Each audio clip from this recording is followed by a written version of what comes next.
양식이 되게 하여 주시고 아버지 하나님께 영광 돌리는 귀한 우리 평안고교회가 될 수 있도록 은혜를 허락하여 주실 줄 믿습니다. 예수님 이름으로 감사 기도드렸사옵나이다. 아멘.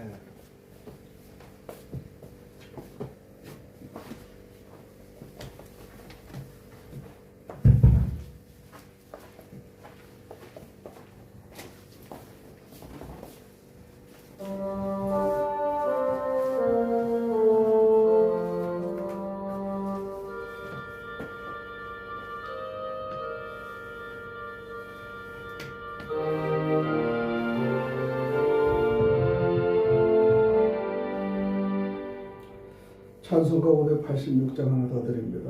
586장.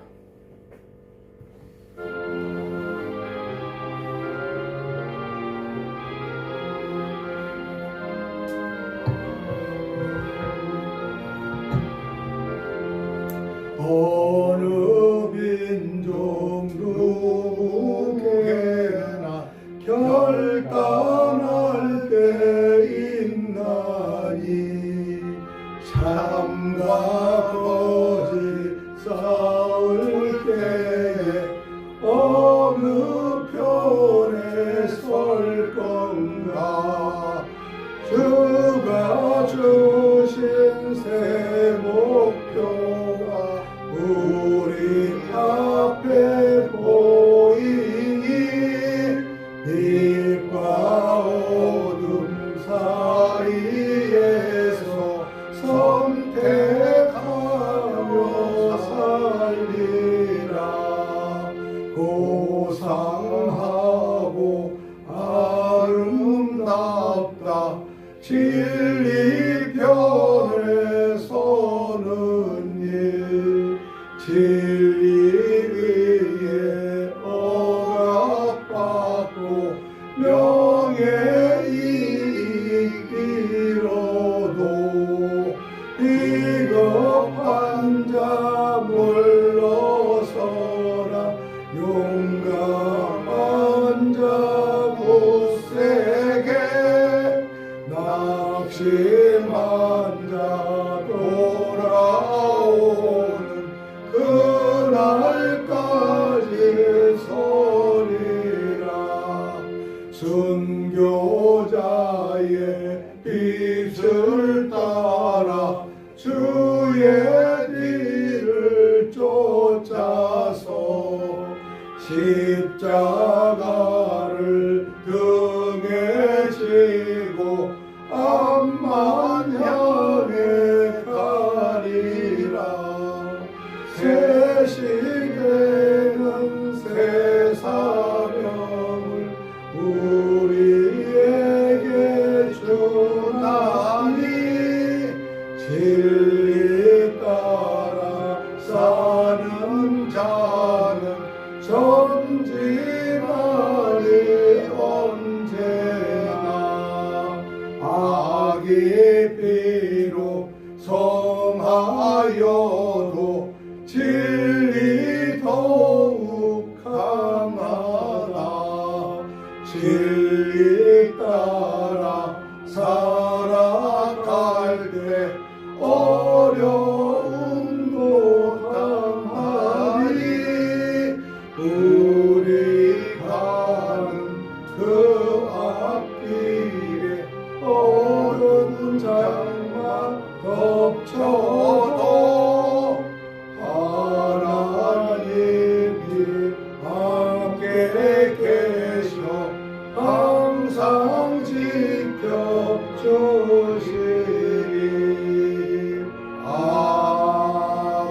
아멘. 오늘의 말씀은 계시록 1장입니다. 계시록 1장의 9절부터 20절까지 우리 제가 올려드릴 때 여러분 눈으로 보시기 바랍니다. 계시록 1장 9절부터 올려드립니다. 나 요한은 너희 형제요 예수의 환난과 나라와 참음에 동참하는 자라.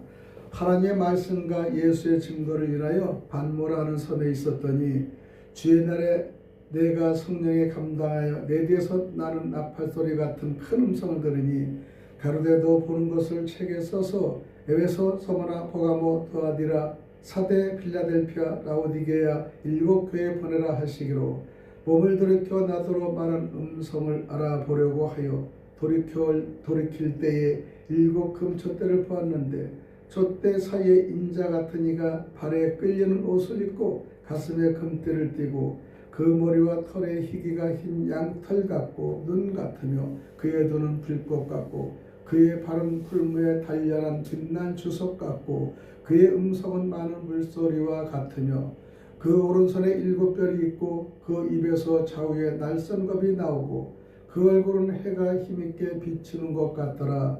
내가 볼 때 그 발 앞에 엎드려 저 죽은 자 같이 되매 그가 오른손을 내게 얹고 가라사대 두려워 말라 나는 처음이요 나중이니 곧 산자라 내가 전에 죽었노라 볼저다 이제 세세토록 살아있어 사망과 음부의 열쇠를 가졌노니 그러므로 내 본 것과 이제 있는 일과 장차될 일을 기록하라. 내 본 것은 내 오른손에 7별의 비밀과 7 금촛대라. 7별은 7교회의 사자요 7촛대는 7교회니라. 아멘. 아멘. 할렐루야. 그래요. 오늘 말씀은 제목을 지금도 교회 가운데 계시는 예수 그리스도라는 제목을 가지고 계시록 1장의 말씀을 전하겠습니다. 잠시 기도드리겠습니다. 알파와 오메가 되시는 주님, 고난 중에도 교회 한가운데 계셔서 두려워하지 말며 말씀하신 은혜에 감사드립니다. 우리의 눈을 열어 지금도 역사하시는 주님을 바로 보게 하옵소서. 예수 그리스도의 이름으로 기도드립나이다. 아멘. 오늘 특별히 계시록에 대해서 7교회에 대해서 말씀하는 걸 좀 감추려서 말씀을 드리고자 합니다. 계시록에서는 1장부터 20절까지 내용인데 1절에서 3절까지는 계시의 성격과 복에 대해서 말씀을 나눕니다. 4절에서 8절은 교회에게 주시는 인사와 하나님의 선언인데요. 또 11절까지는 사도 요한의 부르심과 계시의 배경을 좀 말씀드렸습니다. 지금 올려드린 12절과 16절 사이에는 영광 중에 나타나신 인자 같은 이 예수 그리스도죠. 마지막 17절에 20절까지 단락을 쪼개면은 두려움 속에 주신 의료와 사명이라는 말씀을 우리가 볼 수 있습니다. 계시의 목적과 복은요, 예수 그리스도의 계시라고 하면서 속히 일어날 일을 그 종들에게 보이시려고 이렇게 기록이 되어 있어요. 계시란 것은 히브리어로 아포칼립시스라고 감추어진 것을 드러내는 것, 열리는 거죠. 그러니까 숨겨진 것이 통해서 열리는 것을 알려준 것을 말씀드립니다. 그래서 계시록은 감추어진 것을 드러내는 하나의 의미라는 것을 우리가 볼 수 있죠. 근데 이 계시록을 이거는 두려움을 주기 위한 책이 아니고 우리 믿는 자들에게 소망을 드러내는 책으로 우리는 알고 있습니다. 또 이 성경 기절에 속히는 시간의 짧음보다 확실성을 강조하는데 계시록은 미래 예언이 이전에 현재를 사는 성도를 위한 위로의 말씀이라는 것을 아시고 계시록에 대해서 우리가 많은 논란이 있지만 반드시 계시록을 우리가 읽고 해독을 하고 또 우리가 하나님의 선포를 해야 될 줄 믿습니다. 교회를 위한 향한 인사와 하나님의 선언이 4절부터 8절에 어제도 계시고 전에도 계셨고 장차 오실 이로부터라고 말씀하시면서 하나님의 인사입니다. 성부, 성령, 성자. 성부는 이제도 전에도 장차 오실 하나님을 말씀드리고요. 성령은 보좌 앞에 7영을 말씀을 드리는 겁니다. 성자는 충성된 증인, 죽은 자들 가운데서 먼저 나신 이 성자. 예수는 우리를 사랑하사 죄에서 우리가 해방하신 분인 줄 믿습니다. 예수는 우리를 사랑해서 너무나 사랑했기 때문에 우리를 대신해 죽으신 것은 너무나 잘 아시는 거 아닙니까? 우리가 성탄을 통해서 우리가 크리스마스 성탄을 통해서 얘기할 때 우리는 늘상에 이거를 기록하고 더 12월 달에는 예수의 탄생에 대해서 우리가 다시 한번 늘상 마음에 정립을 하고 강조하고 또 강조하는 시간입니다. 9절에서 11절의 내용을 아까 읽어보면은 고난받은 중에 계신데요. 나 요한은 너의 형제라고 얘기하면서 한랑과 나라와 참음에 동참한 자라고 얘기합니다. 요한은 박모섬의 유배 중에 계시를 받은 거예요. 이 예수님 제자 중에서 가장 섬세하고 예민한 제자 같아요. 그래서 죽음을 죽지 않고 박모섬에 갇혀서 하나님의 계시를 하나하나 듣는 음성을 기록하는 것을 적은 게 요한계시록입니다. 고난의 자리에서 계시는 이 점에서 성령에 감동되어서 계시는 인간의 신상이 아니라 성령의 인상의 생각이 아니라 인간의 얘기가 아니라 성령에서 통하신 성령의 계시를 기록한 책이기 때문에 상당히 어렵고 열리지 않으면 알 수가 없기 때문에 지금도 계시록 강의는 별로 안 한다는 얘기를 하고 있는데 성경에 있는 그대로 말씀을 드릴 수밖에 없습니다. 중요한 교훈은 하나님의 계시는요, 편안한 자리보다 고난의 자리에서도 선명하게 나타난다는 것을 볼 수 있습니다. 12절에 16절 보면 인자 같은 이의 모습이라고 말씀을 드리면서 촛대 사이로 인자 같은 이가 발에 끌리는 옷을 입고, 이것은 일곱 금촛대는 교회를 나타내는 것이고요.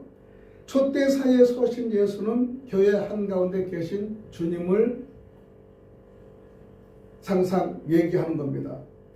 여기에 흰머리는 영원성과 거룩을 얘기하시면서 불꽃 같은 눈은 모든 것을 감찰하신다라는 의미입니다.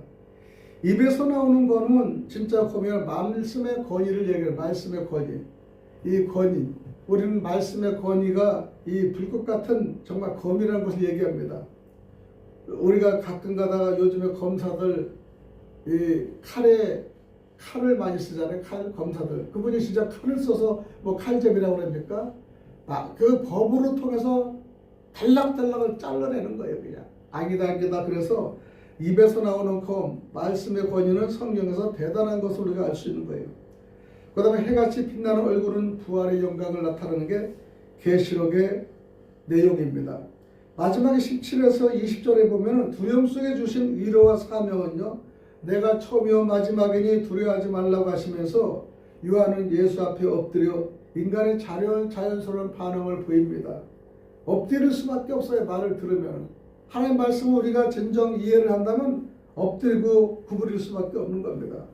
예수는 오른손을 얹으며 그에게 위로하면서 사망과 음부의 열쇠, 생사회복의 주권자가 요한에게 생명의 위로의 말씀을 드리는 겁니다. 그 위로의 말씀은 두려워하지 말라. 심판이 주님의 동시에 교회를 붙드시는 구원의 주심이라는 것을 말씀을 강조하는 겁니다. 그러면 계시록 1장의 핵심 내용을 보면요, 예수 그리스도 중심에 계시면서 고난 중에도 교회를 떠나지 않으시는 주님, 그렇게 얘기를 합니다. 고난 중이면 다들 떠나지만은 예수님은 고난 중에 더 붙드신다는 것을 우리가 볼 수 있어요. 어렵고 힘든 여러분에서도 주변에서도 여러분이 어려울 때 떠나는 분이 있는가 하면 여러분이 더 어려울 때 같이 손을 잡고 하는 분들이 있어요. 예수님은 교회의 모든 고난을 생각하면서 그래도 내가 너희 7교회 함께하고 함께 붙드시는 예수님의 역할을, 부활의 정신을 말씀드리고 사랑의 귀한 말씀을, 메시지를 선포하는 겁니다. 역사의 주권은 하나님께만 있다는 것이에요. 역사의 주권은 하나님께. 성도들은 두려움이 아니라 소망으로 살아야 된다는 것을 계시록의 무서운 어마어마한 책이 아니라 소망과 희망의 책이라는 걸 다시 한번 얘기하는 겁니다. 그러면 우리는 계시는 지금 우리에게 주시는 말씀인데, 예수님은 교회 가운데 계시는데 주님은 죽음을 이기시는 분이시라는 걸 얘기하면서 계시록 1장에 대해서 좀 더 자세히 하나님 말씀을 풀어나가겠습니다. 계시록 1장의 핵심은 9절에서 20절에 계시록 사건의 시작과 7별 7금촛대의 비밀을 얘기하면서 1절에서 8절은 계시록 전장을 요약한 것입니다. 계시록 1장에서 1절에서 8절까지는 계시록의 1장부터 20절까지 22절까지 전장의 내용을 얘기하면서 이제 실상으로 얘기하는 1절부터 9절까지가 1장의 9절부터는 사건의 시작을 알려주는 내용이에요. 1장에서는 8절까지는 전장을 얘기하고 그 다음 9절부터 20절까지는 이제 이 장의 사건의 내용을 얘기해 주는데 데살로니가 후서 2장에 보면은 재림 때에 먼저 배도와 멸망의 일이 있다고 합니다. 우리 데살로니가 한번 찾아보겠습니다. 이게 중요하기 때문에 찾아보겠습니다. 데살로니가 전서입니다.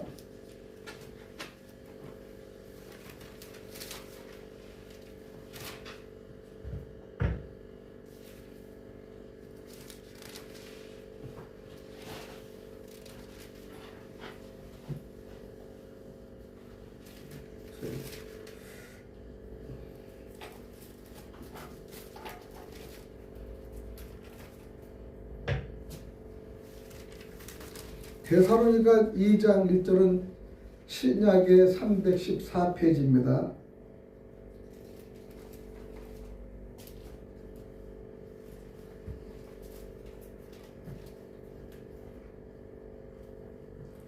데살로니가 후서입니다. 후서. 제가 전장에 후서 2장입니다. 후서 319페이지인데 데살로니가 후서 2장에 보면은 1절부터 3절까지 같이 우리 읽겠습니다. 시작. 형제들아 우리가 너희에게 구하는 것은 우리 주 예수 그리스도의 강림하신가 우리가 그 앞에 모임에 관하여 혹 영어로나 혹 말로나 혹 우리에게서 받았다는 편지로나 주의 날이 이르렀다고 시동심하거나 두려워하거나 하지 아니할 것이라. 누가 아무렇게 해도 너희가 미혹하지 말라.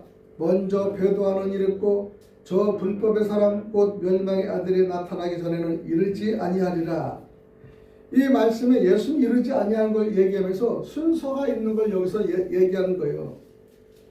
데살로니가 2장, 후서의 2장의 1절 3절 보면 재림 때 먼저 배도와 멸망의 일이 있다는 거예요. 예수님이 재림할 때 배도와 멸망의 일이 일어난 이후에 이 예수님이 재림한다는 걸 얘기하는 겁니다. 그래서 계시록 1장 9절에서는 예수께서 요한을 택하시는데 배도의 비밀을 보여주신 내용이라 봅니다. 그러니까 택하셔 배도의 비밀을 보여주시는 것을 알려주면서 이 얘기를 미리 찝어서 얘기하는 겁니다. 항상 이 일이 있은 후에 내가 재림을 한다는 것을 알려주기 때문에 분명히 이 사건은 있는 후에 우리가 일어난 줄로 생각을 해봐야 됩니다. 이 사건을 통해서 우리는 계시록 사건의 시작과 7별의 비밀에 대해 알아보는데요. 재림 때의 계시록 전장이 성취되는 일은 계시록의 20장까지의 길을 예비하신 요한을 통해서 7사자는 증말합니까? 7별을 얘기하는 거예요.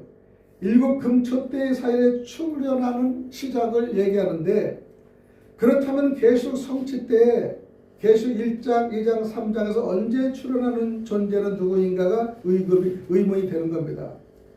그 다음에 7별 사자는 그 다음에 니골라당이고 사단이 나타난다는 겁니다. 그 위에 요한을 택함을 받는다는 거예요. 그게 순서가 이제 재림의 순서를 성경적으로 얘기하는 거죠. 어렵지만은요. 이걸 좀 그냥 이해를 하고 들으시면 돼요. 7별 사자, 그 다음에 니골라당 사단이 나타나면서 그 위에 요한이 택함을 받는다는 겁니다. 그러니까 처음부터 택함을 우리도 받는 게 아니라 택함의 순서가 있다는 겁니다. 계시록 2장 3장에는 7개의 편지를 하는데 지시받은 일이 있는데 요한은 4번째로 출현한 인물로 봅니다. 배도 멸망 그 다음에 구원이 있는 후에 4번째 요한이 인물로 보는데 이 요한이 이 성경을 기록할 때는 잘 알지 못했어요. 이해를 하지 못했어요. 깨달았지 못해요. 그러나 그대로 듣고 기록한 겁니다. 이 기록이 한 장 한 장 풀려나가는 겁니다. 약 2000년 전에 예수님의 제자 요한은요 실제 밤모섬에서 계시를 받아 기록한 것을 우리가 볼 수 있죠. 반모섬에 갇힌 겁니다. 아무도 없는 무인도섬에 갇힌 거예요. 갇히면서 이걸 하나하나 말씀을 기록해서 듣는 겁니다. 여러분들도요, 가장 신앙이 좋을 때가 언제냐, 가장 신앙이 깊숙이 들어갈 때는 여러분이 갇혀 있을 때입니다. 경제에 갇혀 있을 때, 사업의 실패에 갇혀 있을 때, 친구들이 다 떠날 때, 가족이 떠날 때, 홀로 있을 때 하나님 말씀이 깊이 들어오는 거예요. 의미를 깨닫게 되는 겁니다. 지금 우리 이 잠깐 유튜브나 뉴스를 보면 우리 윤석열 대통령이 가장 이 새벽에 일을 하는 것이 어느 유튜버 이렇게 나오고요. 윤석열 대통령이 깜짝 놀라는 일을 하고 있습니다. 그가 무엇을 새벽부터 해서 간수가 뭐 깜짝 놀라서 기절 축복했다고 얘기를 하면서 좋아요 구독 누르면 그게 자세히 나옵니다. 이거 자세히 보면은 새벽 4시 일어서 늘 성경을 읽고 기도한다는 거, 묵상 기도를. 이거를 그렇게 이 어느 유튜브 표현하는데 새벽마다 성경을 읽고 보지 않은 성경을 읽고 묵상하고 하나님이 깊이 들어간다는 것을 영상으로 늘상 나오는 걸 볼 수 있어요. 그러니까 하나님을 가장 알 수 있는 최고의 고난 때 하나님 만나는 시간을 주신 걸 볼 수 있습니다. 만약에 그가 정치가 바쁘고 지금 현재 바빠서 아무것도 못했지만은 하나님이 직접 가두어서 거기서 일사천리로 성경 공부를 가르치고 계시의 영을 열어주셔서 말씀을 읽고 이해가 못하면 그때 영감이 나오는 걸로 우리가 볼 수 있습니다. 아멘. 우리는 요셉도 보면은 정말 형제한테 미움을 바쳐서 아무 죄가 없는 사람이 애굽에 팔려갔지 않습니까? 팔려갔는데 이제는 그 하나의 이 군대 비서실에 있는 정말 비서실 경호대의 그 시위대장 밑에서 있다가 이제 가정총무로 일을 열심히 하는데 그 가정총무를 열심히 하는 그 사모님께서 요셉을 너무나 예쁘게 봐서 자꾸 유혹하는데 말을 듣지 않으니까 그냥 욕을 했지 않습니까? 했는데 결국 그걸 거들었다가 감옥에 들어갔잖아요.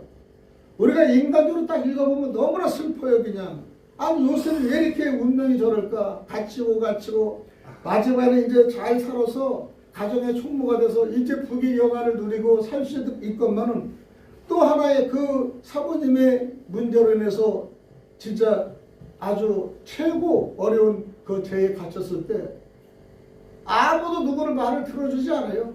그러나 요셉은 아무 소리 안 하고 그냥 거기서 하나님의 임재함을 느끼는 겁니다. 그래서 거기서 이제 잘 집행을 하고 정치 수업을 마치고 그 다음에 들어간 소문을 다 듣고 왕에 대해 황제에 대해서 확실히 알고 나오니까 꿈을 꿔서 해석을 했는데 그가 그 하나 때문에 계시가 열리는 바람에 이 국무총리가 된 사건을 볼 수 있습니다. 나는 그 야곱 읽고 그 다음에 요셉을 읽고 그 형제들을 읽으면서 애굽의 총리 되는 과정을 눈을 보면 한 상의 영화 같아요. 얼마나 멋지는 드라마가 나는지. 근데 국무총리가 된 전 가족을 구할 때까지는 그 민족을 구하기까지는 어마어마하게 고난을 받고요. 그 다음에 십자가의 어려움을 느끼고요. 정말 비양거리고 그렇게 있었습니다. 그렇게 어렵고 힘든 그 과정을 거친 이 요셉이야말로 국무총리가 돼서 애굽 정치를 가장 잘했기 때문에 이제는 그 가족을 구원할 수 있는 사건을 볼 수 있습니다. 이 반모섬은 우리는 오늘날 요한을 대신할 이 계시를 받게 되는 영적의 반모섬은 우리가 어디가 돼야 될 건가? 여러분은 영적 반모섬이 여러분 가정이 되고 사업자가 될 수 있고요. 그 여러분의 마음이 되고 여러분 친구가 될 수 있고요. 여러분이 섬기는 교회가 될 수 있는 겁니다. 가장 어렵고 힘들 때 여러분은 어떤 자세로 나가야 되는가? 어떤 마음으로 살아가야 되는가? 그런 거예요. 요한은요 반모섬에 붙잡혀 있었습니다. 피할 수도 없었어요. 그리고 계속 주어지는 말씀을 들어도 이해가 못합니다. 기록합니다. 기록하는데 하나님이 이 시대 2000년 이후에 이제 기록이 열리는 거예요. 하나하나 이 계시가 열리는 겁니다. 오늘 계시록이 이루어지는 사건 현장은 장막 성전에 있다는 것을 볼 수 있습니다. 그리고 너는 보는 것을 책에 써서 7교회에 보내라 라고 하면서 나팔소리 같은 큰 음성은 예수님의 음성으로 들리는 겁니다. 장막 성전에 있다는 것은요, 장막 성전을 찾아보면 출애굽기 25장 16절 21절 22절에 보면 증거판이라고 됐어요. 증거판. 이거는 증거판은 십계명을 얘기하고요. 또 돌판은요 증거판이 들어있는 궤입니다. 대궤. 또 언약궤라는 것은 언약궤가 있는 장막인데 이것을 증거장막이라고 표현합니다. 민수기 1장 50절에서 또 민수기 17장 7, 8절은 증거 위에 장막이 공식적으로 나오는데 증거 장막이 공식적으로 나오는데 이 증거 장막 속에 있다는 겁니다. 여러분 광야는요 증거의 장막이 성막이 돼요. 광야 때는요 이렇게 교회를 만들 수 있는 텐트같이 이 성막을 했습니다. 이것이 광야 시대의 성막이에요. 그 다음에 가나안에 여호수아가 들어가서 가나안에 이후에 정착 후에는요 실로 성막이라고 여호수아 18장 1절에 기록됐습니다. 또 그 이후에 열왕기상 8장에는 솔로몬 성전이 건축이 됐어요. 이런 시대 변천에 따라서 광야에 움직일 천막을 옮기고 하는 그것과 안정된다면은 이렇게 성막이 성전이 되는 사건. 이 위에는 장막이 성전으로 되고요. 형태는 바뀌지만은 하나님의 임재 언약의 증거라는 본질은 변함이 없다는 겁니다. 그러니까 지금까지 그렇게 바뀌어서 이 교회 성전이 교회당이 생겨서 이곳에서 이제 말씀을 전하고는 하나의 장소가 생긴 겁니다. 이거는 예배당입니다. 하나님의 말씀을 전하는 귀한 장소로 사용하는 거예요. 일반 교회는 건물이지만은 이곳은 하나님의 말씀을 전하는 거. 그러니까 장막 성전이라는 것이 계속 변천사를 통해서 이곳에 하나님이 계시다는 걸 얘기하는 겁니다. 장막 성전이 열리면은요. 그리고 이제 증거 장막 성전이 신약의 계시록 15장 5절에 나오는데 이일 후에 내가 보니 하늘의 증거 장막 성전이 열리며 그런 게 증거는요. 하나님 말씀의 교회를 나타나는 거예요. 증거는 하나님의 말씀과 공의를 나타나는 겁니다. 두 번째는 증거 장막은 하나님의 백성과 함께 거하신다는 장막에서. 그러니까 이 장막에서 하나님과 함께 거하시는 거예요. 그러니까 이스라엘 민족이 출애굽일 때 어렵고 힘들 때 불기둥, 구름기둥이 계속 다녔지만 하나님과 함께 계셨기 때문에 이스라엘 민족이 지금 살아남은 겁니다. 나라를 이룬 2000년 동안까지 하나님은 그들을 떠나지 않았다고 그러지 않습니까? 여러분이 가장 어렵고 힘들 때 혼자인 것 같지만은 여러분 주변에는 하나님 믿는 그분들 늘상 하나님이 동행하시고 함께 하신다는 여러분 아셔야 돼요. 내가 혼자가 절대 아닙니다. 저도 지금 혼자 어렵고 힘들 때 몇 년을 했지만 어렵고 힘들 때가 얼마나 있겠습니까? 어제 우리 이영수 목사님 오셔서 참 우리 차장님한테 얘기하는 걸 내가 들었어요. 참 희한해요 그래. 이 교회가 형편적으로 벌써 문을 닫았어야 된다고 얘기했잖아요. 형편적으로 이 평안교회 벌써 문을 닫았는데 여호수아 목사를 그렇게 사랑해서 끝까지 인데도 도울자를 보내서 교회가 이렇게 만들어지고 여호수아 목사는 나는 몸이 아파서 진짜 못 따라받지 못할 그 정도의 신체적으로 악한 조건인데도 그때그때마다 사람이 늘 보내주고 재정도 보내줘서 지금까지 수많은 교회들이 그 사이에 많이 문을 닫고 넘어졌는데 이 평안교회는 지금도 버티는 건 하나님 역사하신다는 걸 얘기하면서 우리 장로한테 얘기를 들었어요. 여러분은 장막은요 하나님과 함께 거하신다는 거예요. 하나님과 함께. 일반 건물하고 장막이 틀리는 거예요. 그러니까 하나님이 거하시는 곳에 여러분이 위로를 받으러 오시고 예배 드리고 말씀 드리고 어렵고 힘들 때 눈물을 흘리면 저 여기 왔습니다. 통곡하며 넘어지면서 울부짖는 거예요. 어떤 사람은 항상 오전 오후를 교회를 와서 꼭 울부짖고 들어가는 거예요. 그런 분이 있어요. 어떤 분은 또 매우 심정이 되면 기도원에 가서 기도하듯이 하나님과 함께 늘 거하시는 하나님을 만나고 가시는 걸 볼 수 있습니다. 그래서 우리는 성전은 하나님의 임재와 심판의 중심이라는 겁니다. 성전. 그래서 증거 장막 성전이라는 것을 하나님의 말씀과 공의고 하나님 백성과 함께 거하심이고 하나님의 임재와 심판의 중심이라는 것이죠. 이것이 기준으로에서 이루어진다는 겁니다. 계시록 1장 13절과 16절에는요. 요한이 본 인자는 같은 이는 요한의 7 금초대 사이에 계신 인자 같은 이는 물론 예수님을 얘기하는 인자 같은 이가 나왔다는 인자 같은 이가 그것은요 인자 같은 이는 요한이 봤을 때 인자 같은 이인데 누군지 몰랐겠지만 예수 그리스도가 그때 나타나신 거예요. 예수님이 요한에게 있다는 거 나타나는 거예요. 그래서 그는 엎드려지는 거 엎드려서 그냥 아니 갑자기 인자 같은 인자가 나타나니까 요한이 꼿꼿하게 나올 수 있지 않습니까? 엎드려서 무릎을 꿇고 조아리면서 그냥 죽은 자 같이 되니까 요한에게 예수님께서 오셔서 오른손을 얹으시고 자신을 소개하면서 죽었다가 살아나신 분이다. 예수님 죽었다 살아나신 분이잖아요. 죽었다 살아나신 분이며 사망과 음부의 열쇠, 그 지옥문을 열고 닫는 지혜로운 분이라는 것을 얘기하는 겁니다. 지옥문을 닫고 여는 분은 예수님밖에 없다는 것을 얘기하면서 요한이 엎드려 불복할 때 그에게 나타난 위로의 말을 드리는 겁니다.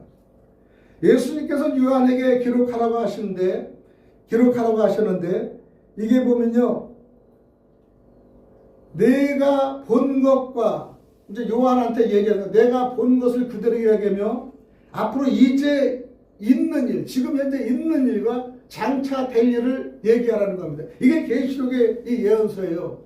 그러니까 지금의 네가 본 거 그대로 지금 엎어져서 문제 삼고 밤모섬에 갇혔을 때 그 얘기를 그대로 있는 걸 얘기하라는 거예요. 그리고 그대로 기록하라는 거예요. 그리고 있는 일과 장차에 될 일, 미래를 얘기하는 겁니다. 요한이 이 본 것은요, 예수님의 형체와 7별과 7 금초대를 봤어요.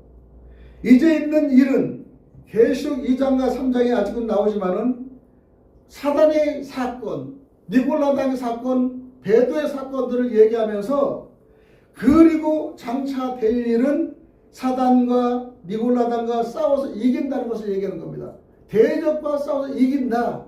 두려워하지 말라는 거예요. 우리가 두려워하면 힘이 들어요. 그렇지만 두려워하지 않으면요, 힘이 안 들어요. 반드시 이길 것을 얘기하면서 소망을 가지라는 것을 얘기합니다. 너한테 수많은 대적이 와도 재난의 대려, 건강의 문제, 경제의, 가족의 모든 문제가 와도 반드시 너를 이기리라 얘기하는 겁니다. 싸워 이긴다는 거예요. 그리고 계시록 2장 4장에 들어가면서 약속한 12가지 복을 다 주겠다 그렇게 얘기하는 겁니다.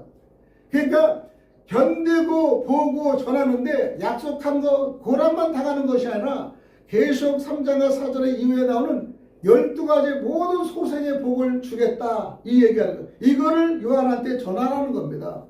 그래서 계시록의 성경의 이전까지는 전부 다 교훈과 책망과 역사가 일어나지만 계시록은 실상을 그대로 전하는 거예요. 그리고 살아가는 힘을 전하는 거예요. 소망을 전하는 겁니다.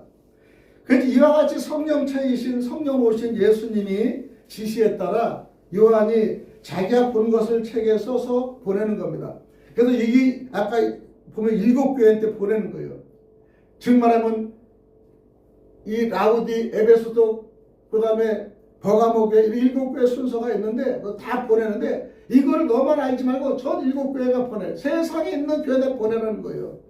그래서 이 말씀을 듣고 깨달아서 각 교회에서 목회자들이 성도들한테 성경의 비전을 주고 성경을 뜻을 알게 알려주고 알려주라는 겁니다. 너만 아는 거예요. 알려주라는 거예요. 그러나 알려줄 때가 있다는 걸 보는 거예요. 때에 알려주라는 거예요. 아무 때나 알리지 말고. 그런데 지금은 그 때니 이제 계시의 때가 있으니 알려주라는 것을 얘기하는 거예요. 지금까지 계시가 닫혔는데 지금은 열리고 있는 시대입니다.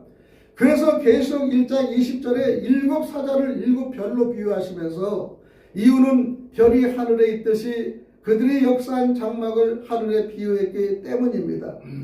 그래서 7 별과 7 금초대를 비밀이라 하신 이유는 계시록에 예언된 배도한 성막, 목자임을 세상 목자 임금 사자들도 모르기 때문에 전달을 못했다는 거예요. 그러니까 지금의 교회들이 계시록의 때를 할지 못하고 주님의 계시를 모르니까 계시록 무시하고 그냥 일하면 복 받는다, 뭐 헌금만에 복 받는다, 교회 나에 복 받는다 이렇게 자꾸 지식적으로 하나님의 관계없이 자꾸 얘기를 하다 보니까 교회가 잘못된 길로 가고 장사의 길로 가는 것을 안타까워하는 거예요. 우리나라에도 지금 교회들이 잘못되어 가는 건 많이 있기 때문에 하나님이 이 계시록의 요한의 본대로 한다면요 슬퍼하고 애통해 하시는 거예요. 교회가 그 뜻을 다 하지 못하고 목회자들 그들의 뜻을 하지 못하고 세상 마음대로 비즈니스를 하고 세상 마음대로 이벤트를 하다 보니까 사람한테는 즐거울지 모르지만 하나님이 전하는 것은 하나도 핵심에 전달하지 않으니까 하나님이 너무 애를 타고 어떤 때는 화가 나는 겁니다. 그래서 이스라엘 민족은 선민이라고 했는데 너희들 고생 좀 해봐라. 그러고 그냥 나라를 아예 없애버려서 2000년 동안 디아스포라 흐트러버렸잖아요. 흐트러버리니까 그들이 갈 데가 없으니까 뭐 미국도 물론 가고 베트남도 가고 공산주의고 전부 다 흐트러졌잖아요. 그 흐트러져서 그들이 생각하는 게 우리가 나라가 없으면 우리가 아무것도 아니구나. 노예가 됐잖아요. 그러니까 그들의 생각이 나라가 있기 위해서는 국가는 경제를 일으켜야 되기 때문에 돈을 버는 데가 집중했습니다. 그러니까 돈을 전부 다 모았어요. 엄청난 돈을 유대인이 모았잖아요. 그래 경제의 부국이 돼서 나중에 1984년 4월 15일인가 그때 이스라엘이 5월 14일에 이스라엘 해방되면서 나라가 건립이 됐잖아요. 우리나라하고 거의 비슷하게 건립이 됐잖아요. 그러니까 돈을 모은 사람들 전부 다 나라로 와가지고 국가를 이스라엘 재건하는 겁니다. 근데 그 재건 전 나라가 없었어요. 우리나라도 지금 이렇게 하면 나라가 없는 거는 마찬가지. 우리 고장님 기도한 게 안타까운 기도입니다. 나라가 없는 기도예요 지금요. 그렇기 때문에 이 나라가 없는데 이거를 다 흐트러버린 이유가 있는 거예요.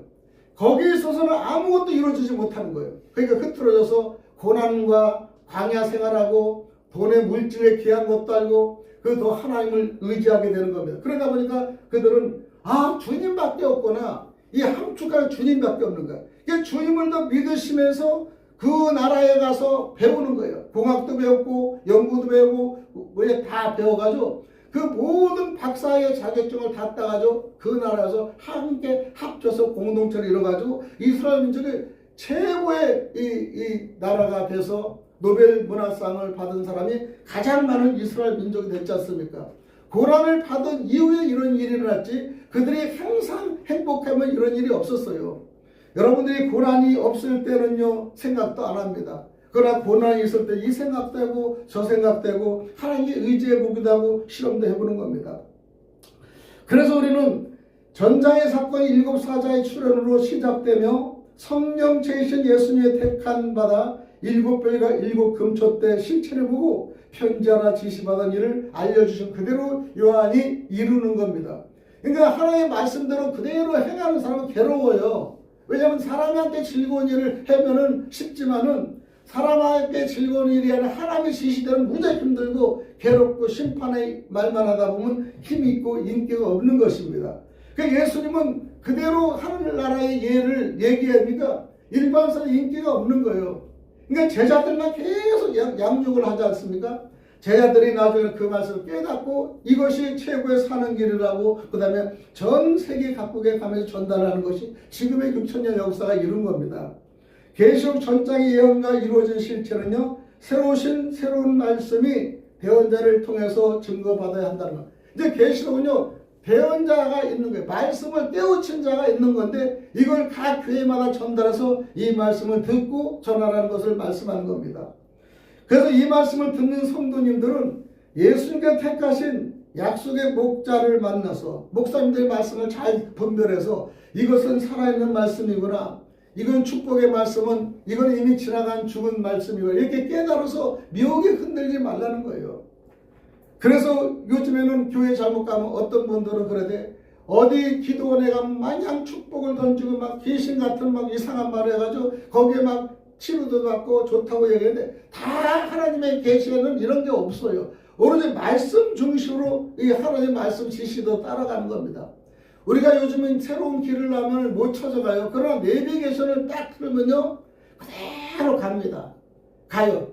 목적지를 가요. 우리 천국의 열쇠는 하나님 말씀이 내비게이션에 그대로 가라는 거예요. 어렵지 않아요. 근데 내 생각과 이 본인의 생각을 자꾸 집어넣으면 우리는 딴 길로 가서 한번 헷갈리잖아요. 내비게이션이 한번 헷갈리면 근처에서 100번 도는 경우가 있어요.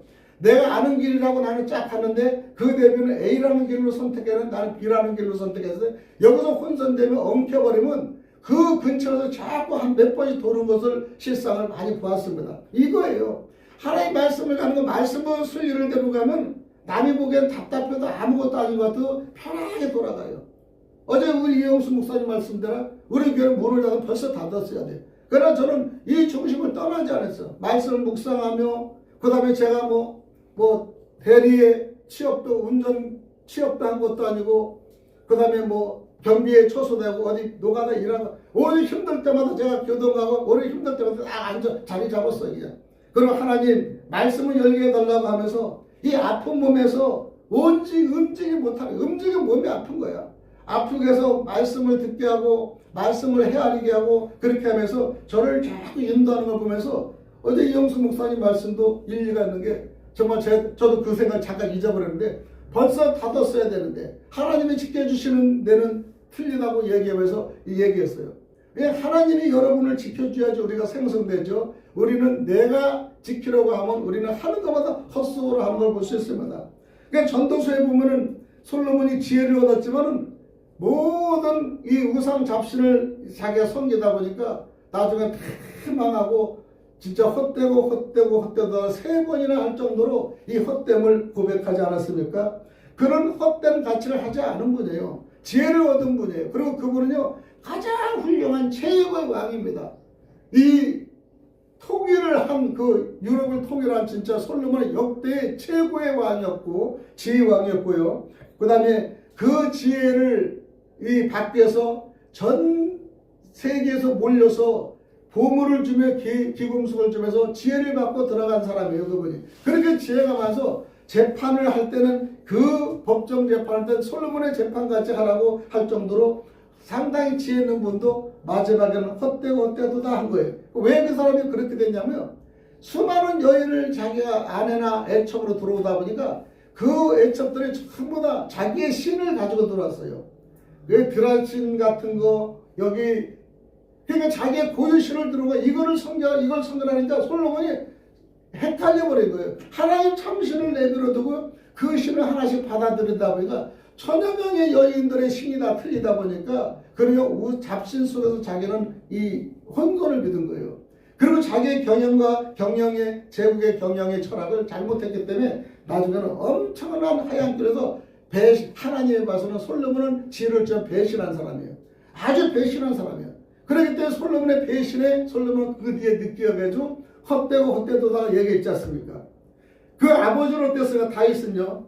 정말로 바세가 자기 부하의 아내를 취하는 최고의 잘못된 거에서도 나단 선지자가 잘못된 걸 지적하자 문무백관 있는데 그대로 자기는 자복하면서 회개를 해서 눈물이 침상해져서 침상이 바닷물같이 눈물이 흘린다고 표현할 정도로 그렇게 울고 회개해서 다윗은요 최고의 왕이 됐고요. 지금까지 다윗의 이 계보를 통해서 예수님이 탄생한 계보를 볼 수 있습니다.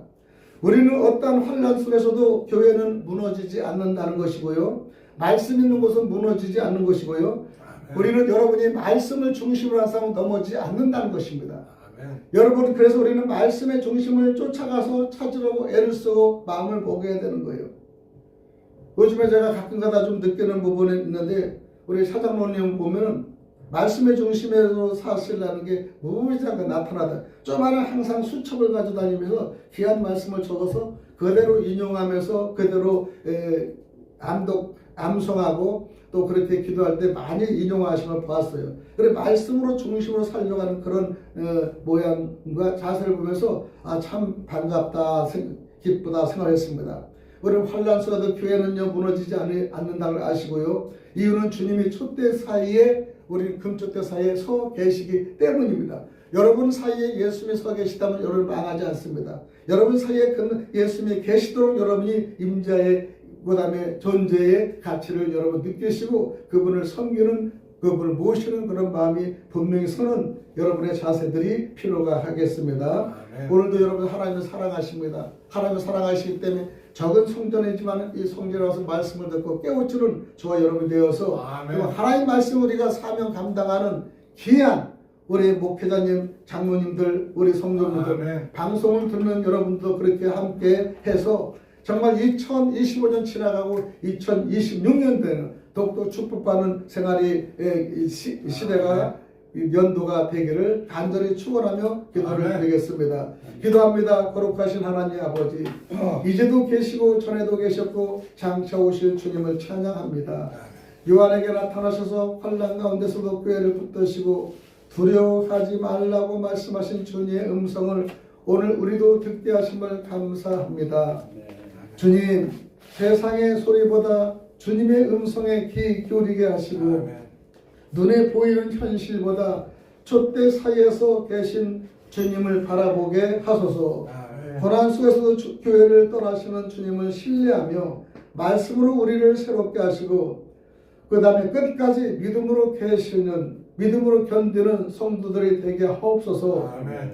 사망과 음부의 열쇠를 가지신 알파 오메가 되시는 예수 그리스도의 이름으로 간절히 기도드리옵나이다. 아멘. 아멘.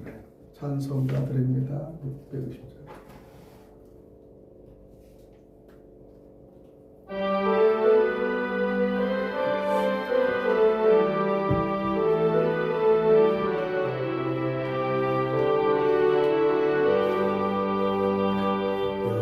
여기에 모인 우리 주의 은총 받은 자들아 주께서 이 자리에 함께 계심을 아노라.